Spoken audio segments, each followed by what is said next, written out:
আসসালামু আলাইকুম, সবাইকে কেমন আছেন আপনারা সবাই? আশা করি যে যেখানে আছেন ভালো আছেন, সুস্থ আছেন। আমিও আলহামদুলিল্লাহ অনেক ভালো আছি। আজকে আমি আপনাদেরকে দেখাবো আমার হাতে বানানো একটা প্লেটার। এই প্লেটারটা আমি পহেলা বৈশাখের দিন বানিয়েছিলাম। পহেলা বৈশাখের দিন ইলিশ মাছ ভাজা, তারপর বিভিন্ন ধরনের ভর্তা, সাথে যদি একটু চিংড়ি মাছ হয় তাহলে তো জমে যায়। এইখানে কাঁচা মরিচটা আমি রেখেছিলাম জাস্ট শো অফের জন্য, কারণ আমি ঝাল তেমন একটা পছন্দ করি না। এখানে আমি ইলিশ মাছের লেজের ভর্তা বানাচ্ছিলাম। আর ইলিশ মাছের লেজের ভর্তাটা আমি এভাবে বানাই, হাতে করে, পাটায় না বেটে।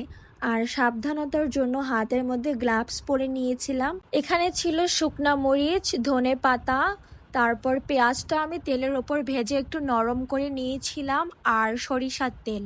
তো এইগুলোকে এখন ভালোভাবে মচলিয়ে মচলিয়ে ভর্তা বানিয়ে নিব। এর সাথে একটু লবণও দিয়েছিলাম, লবণের কথা বলতে তো ভুলেই গেলাম।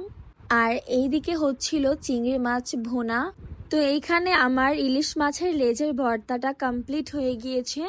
যদিও ভর্তাটা একটু বেশি ঝাল হয়ে গিয়েছিল, কারণ শুকনা মরিচটা একটু বেশি দিয়েছিলাম। তারপরও ভর্তাতে তো ঝাল না হলে মজাই লাগে না। আর এখানে মাছের ভর্তার পাশাপাশি ছিল আলু ভর্তা, আর ছিল ধনেপাতা আর রসুনের ভর্তা। এটা হচ্ছে ধনেপাতা আর রসুনের ভর্তাটা, এটাও খুব মজার ছিল। চিংড়ি মাছের ভুনাটা একটা প্লেটে নামিয়ে নিলাম। এখন সবকিছু থেকে একটু একটু করে নিয়ে আমি আমার বৈশাখের প্লেটারটা সাজাবো। Here is my Baishakhi platter.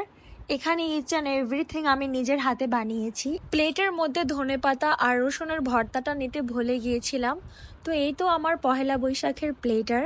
সবাই ভালো থাকবেন, সুস্থ থাকবেন। আল্লাহ হাফেজ।